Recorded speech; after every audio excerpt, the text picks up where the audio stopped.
Gjatë vitit të shkuar janë regjistruar më pak aksidente krahasuar me 2024-ën. Sipas të dhënave të publikuara nga Instat, nga janari në dhjetor të 2025-s, numri është ulur me 17.5%.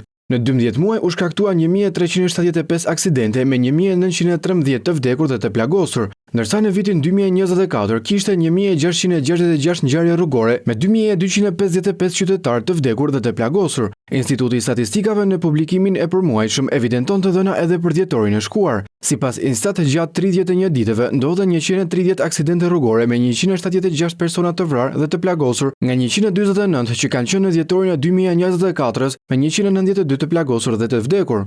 87% kanë ndodhur si pasojë e drejtuesve të mjeteve, kryesisht nga mosha 25 deri në 34 vjeç. Gjatë kësaj periudhe, numri më i lartë i aksidenteve ka ndodhur përgjatë ditës së premte dhe numri më i ulët gjatë ditës së mërkurë dhe të diel. Sipas të dhënave të Instat, në dhjetor numri më i lartë i aksidenteve rrugore ka ndodhur përgjatë harkut kohor nga ora 14 deri në orën 17.